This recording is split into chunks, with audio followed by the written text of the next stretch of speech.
Alright guys, welcome to another educational video. Today it's going to be Syndra versus Vex. Doing some educational normals once again since I'm going to be in TwitchCon and won't have time to record videos. So we're just going for the easy route out, and I apologize, but it's still going to be educational. And the way we play Syndra in a lot of these matchups is just essentially zoning people. So every time a minion's about to die on our side, we're going to look to apply pressure by looking for an auto trade or for a Q. That's one of the easiest ways to guarantee that all your skills will land is just by focusing them when they walk up. So if I see minions about to die, I need to make sure I'm close enough to actually do damage. If a minion's about to die and I'm not in position to capitalize on it, it just means that I'm not paying attention enough. Because I'm only able to get these Qs off if I'm close enough in the first place. Now, Vex does get level 2 first because she autos a shit ton. And that's fine. Because we have a huge HP lead, we've already burned one of her potions. And it's pretty easy to play against Vex. She actually just relies so much on her Q. It's kind of crazy. I'm not used to people leading with Q on Vex just because E is such a bigger skill shot, so it's more reliable. Makes it a lot easier to play fluidly. But every time that her fear's on cooldown, we have to recognize that we're much, much stronger than she is. Wow. I'm a bad player. I've actually been hit by every Q as well. It's okay, that's a realistic mistake to make. Messing up your EQ on a kill that would have 100% been valid. But take a look at our wave positioning. Is Vex able to access the wave safely? She isn't. If she walks up to farm this wave, she's putting herself in kill range. So, as long as I maintain this position, I have a really good opportunity to fuck her up. So every time one of these minions is about to die, once again, we just go ahead very aggressively and we full combo. And this is a very repeatable process. I was kind of waiting to make sure the Ignite wouldn't kill her, but it sucks I have to burn Flash there. But now that we've killed her, one of the things that you always want to do when you get a kill is immediately hard push your wave, unless it's freezing towards your side. And the reason why we do this is we want to create a situation where they lose CS for dying. So by hard pushing this, she will inevitably lose minions to her tower, which puts her even further behind because she's losing out on gold and experience. So for every minion that she loses here, it's huge. It's like really massive. So she only loses 3 minions, which isn't awful. But it's definitely more things that she has to actively play around. But I'm going to be opting for Boots Dark Seal here. I'm just about 50 gold off from an Amp's Tome, which like really sucks. But without Flash, we do need the extra layer of protection from Boots, which is why I'm not going Amp Tome and Dark Seal. And also thank you for the gifted tier 1 sub to Mega Matties. I appreciate it. Coaching for specific champions is for all roles. Up until GM. But lane is once again slow pushing towards us because we crashed it, which means that she's again vulnerable without Flash. She did buy Boots. Yeah, I really just gotta start leading with my W. I'm actually killing my Shaco. So this is one of the scenarios where I'm playing the tempo too fast. So what that means is that by trying to EQ at maximum range and at quickest speed possible, I'm giving her a chance to dodge it, when instead I could just lead with the W slow.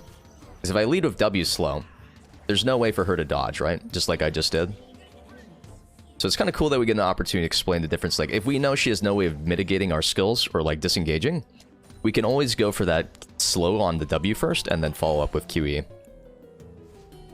Yo, thank you so much, One Up James, for the 100 bits. I appreciate it. Much love. But once again, we could go for a plate here, but I find it more valuable to go back and set up my new bit of items. The reason why I do this traditionally is because it gets me on the map faster, which means I can influence every lane by being here faster.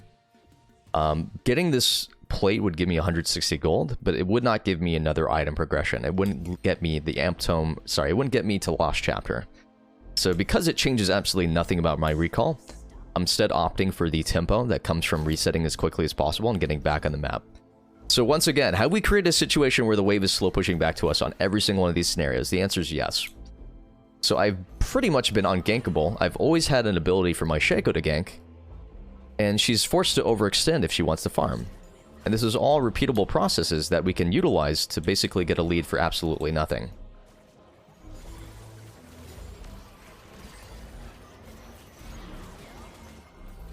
Bro, she's tanky.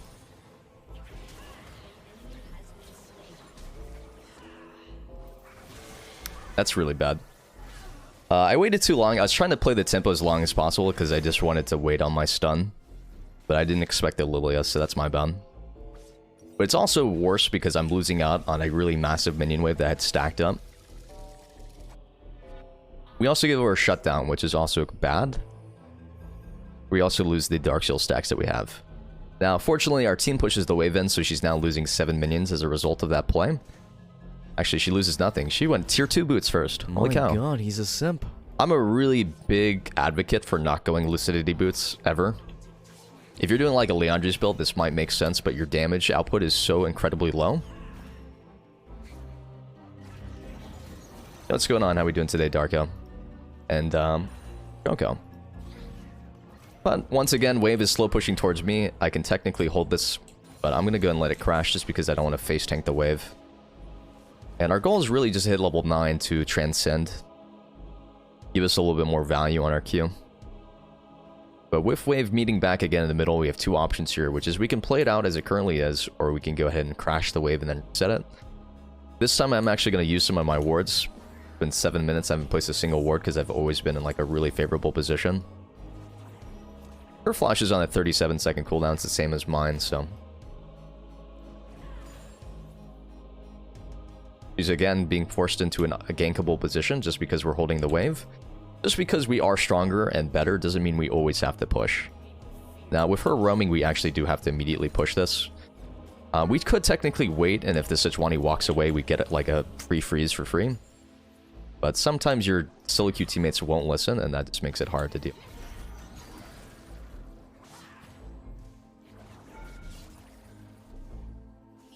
Alright, so we can actually threaten tower dive, so that's what I'm going to look for. Lily has no flash, we know this because we just fought mid. Actually dead here.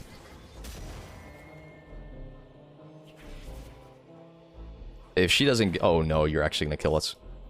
Just going to get the move speed ramp again from hitting a minion. Actually, I feel like we should have been punished for that. I don't think we ever give her the chance to get her passive stacks up again. But I want to push this wave in, because she can freeze it right now. I hate my life. Alright, we're overextended for sure. Once again, if Vex lands R here, we just instantly die, so we gotta make sure we're paying attention to our screen. And we're good. So we anticipated what she needed to do to get us there, and we also get her flash out of it, so it's pretty nice. So the only way we die is the R, and the only way we die after that is her fear. So by playing around both of those factors, we just disengage.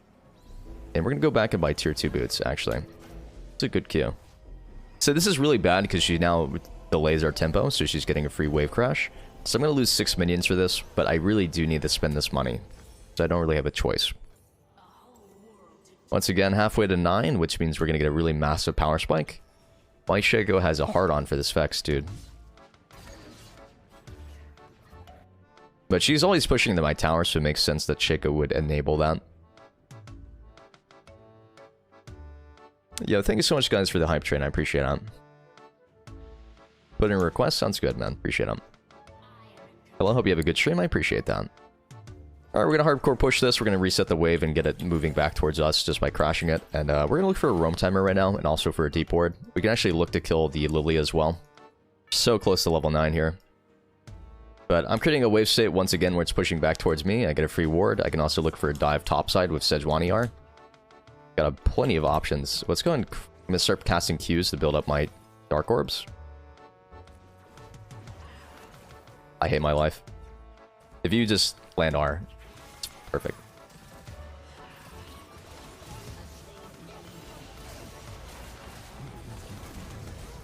Okay, very nice. You need to escape. Oh no. So it may have been a little bit too long. I mean, I fucked up really badly there. Again, I keep fast casting my combo. Because what I could have done easily there is I could have covered both of the areas by QWing on separate spots instead of exactly the same. So it is kind of a mistake on my part from playing it too quickly again. I think if Sejuani rotates faster, there's really never a question about it happening because we just collapse and she's stuck between us. Who's your favorite musical artist? Right now it would probably be Beach House. I'm always a Gorillaz fan though. Probably Gorillaz and... Gorillaz, Tyler the Creator, Beach House. Alright, so Vex last seen bot side. We could have also pinged that, so that's partially our fault as well. And this is when we start looking for extended combos. So what we do here is we just place Qs on the ground and then use those as stun extensions. This applies threat because every single time they walk up, you're able to apply that QE like that. The reason why it's important to do it like that is because you actually get the Q damage out of it instead of using your QE as like a maximum range stun. It just gives you a little bit more value and then also adds another ball into your combo for your ultimate. So we're going to go and do it again. Use the ball as an extension. I do need to actually put a ward down because we're pretty much overextended. We do have the Shaco in the area, so it isn't that bad. Again, she is looking for Vexar. No fear currently. And we're pretty close to a play, so I'm going to play aggressively on this next lane as well. We're going to let it equalize in the middle, see if she actually walks up to approach us, and then we'll look for play off of that information.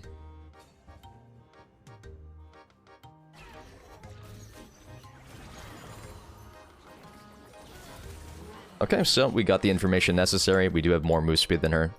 I'm actually running Ultimate Hunter this game instead of Relentless, so that's actually my bad. I'm still using my Vex runes, it looks like. I typically run Relentless because it helps with roaming and like getting in range to QE. But waiting for her to make a decision and actually put herself out of position and like capitalizing on it. Because if we continue to play aggressively and zone her off under tower, we do have kill threat, but it's not easy to do it under tower because we're overextended. So letting it equalize in the middle and then playing off of that is much more fluid.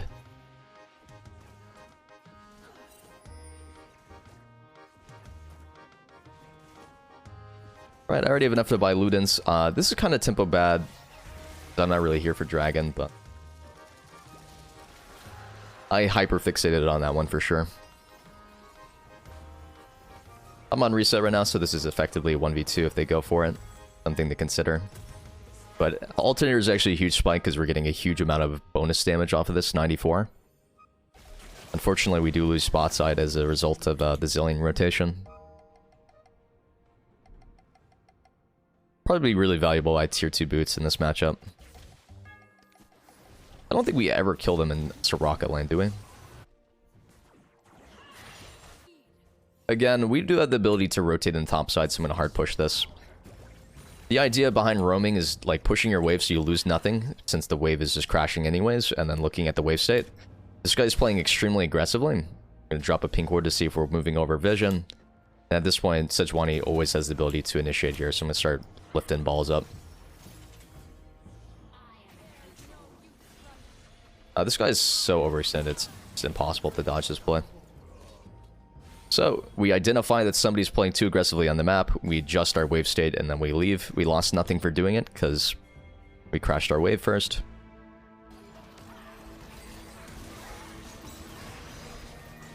I'm just gonna get distance off the flash. I'm dead. Unlucky. That's a really, really good play from them, though. They played that perfectly. I got distracted with who was in front of me instead of playing around the max range ultimate. But 400 true damage.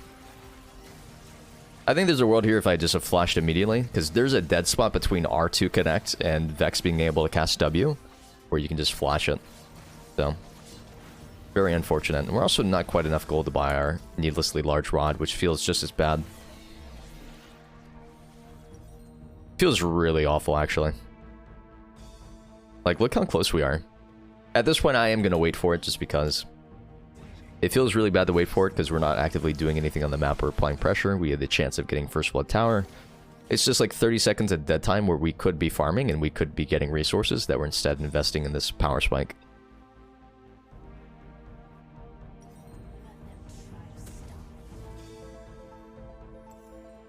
Chat always gives me grief for my needlessly large rod. I might get a reduction surgery, who knows. But fortunately she pushes back, and I will probably end up getting this cannon. Unless it goes into tower range. Fuck. We're so close to saving this cannon.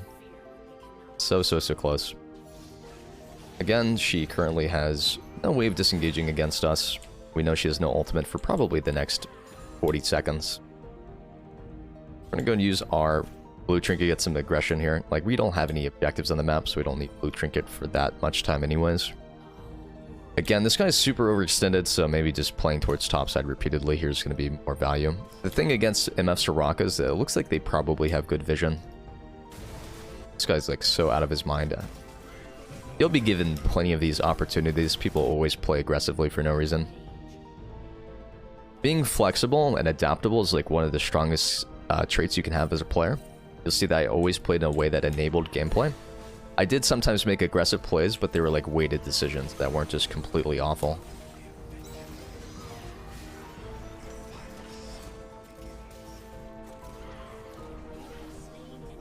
Alright, not bad. We do want to take this first blood tower before bot lane gets it, so... Oh, fuck. So it's a good rotate. Like, we get a tower, we get a kill off of it.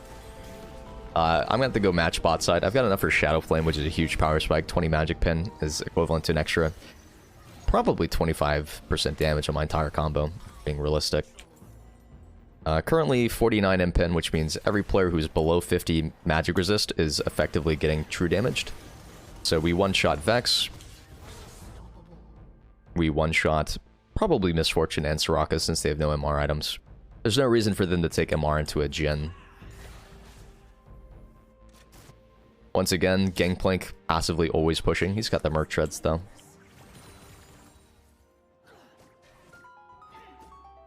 I'm 3 levels up as well, which adds a huge amount of gold and stats. Bot lane needs to be hardcore mid lane right now. The reason why you rotate your bot mid is so that you can play vision all around the map instead of just in one lane. It's fine to put wards for your side laner so that they can effectively like split push, but it is also important that we're playing for objectives. So dragon spawning in 12 seconds is pretty big, right? We're just gonna RE here just to guarantee the stun.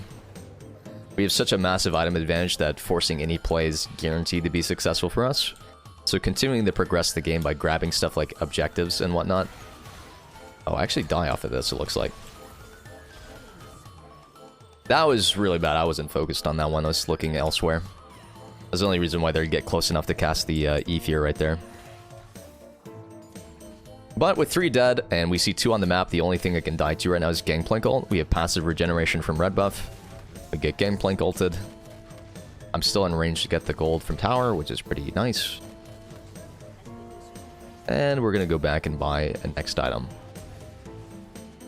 Now, of course, buying Medjai's here is always going to be best in slot because we are playing against average players. I'm going to instead opt for a traditional item state that you would typically go. You know what, fuck it, I'm just going to go Medjai's. The reality is that it's significantly easier to learn how to play the game and improve when you're playing from ahead because you are in control of most of the decisions. Playing from behind is a nightmare because you're not able to play the way that you would want to on your champion. You can get better at playing from behind and like playing the game correctly from a macro standpoint. But the goal as an average player or a low elo player is really just to improve your fundamentals to the point where you can consistently play for yourself. So being able to go Medjai's is just really a product of understanding what you need to do to succeed and getting a really early lead for your own gameplay.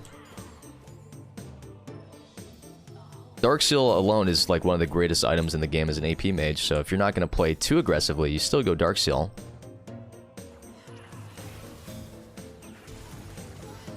Again, I'm just leading my E's too much, it looks like.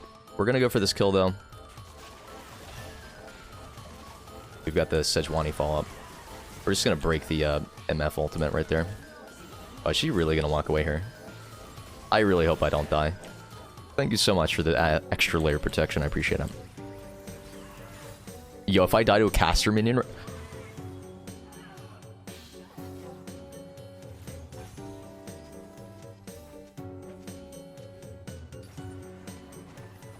I give up.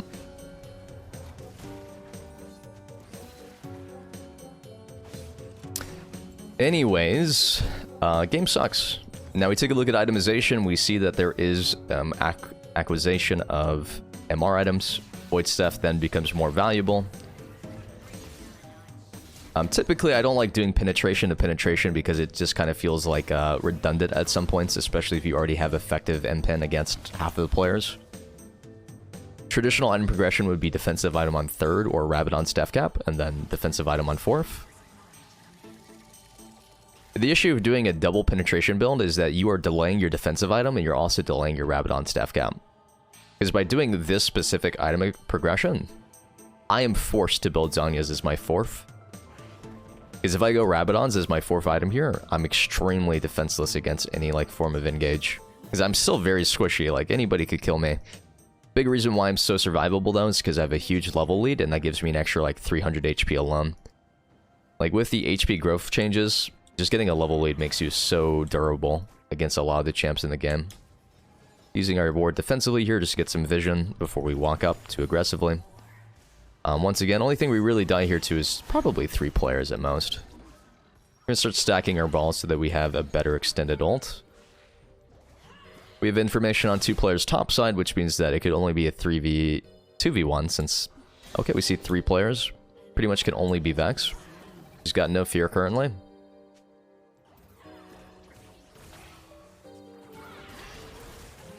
And given the opportunity to find stun, she walks into the balls. And you would be surprised, like, you could objectively look at this game and be like, why do they give you the chance to stun so much? And you play Syndra and you'll realize that people do this shit all the time. They will give you millions of opportunities because they just disrespect balls and the static ones that exist.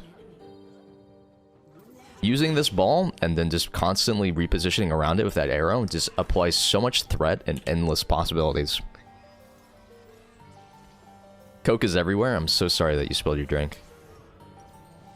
But now that we have the additional Void Staff, we're effectively at like 70 magic penetration. 59, 79, I'd say like 85 MPen, depending on MR target. So currently 47 MR, we do true damage. Gangplank has about 80 MR, we do true damage. It's not literal true damage, it's just when I say my Q does 583 damage, my Q does 583 damage. Vex currently has 76 MR, so... all these players are taking effectively full damage from our combos, which makes it very easy to establish our damage output. They're looking for an ult, also Lilia below us. We're gonna start setting up our balls again like we talked about prior. Really good lead in with the W, that's exactly what you should context.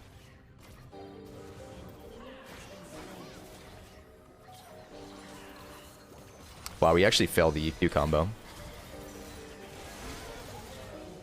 I was trying to force her away and then also Q afterwards. I really just need to EQ there. I don't know why I'm... sorry, QE. I'm trying to do too many fancy things, it looks like.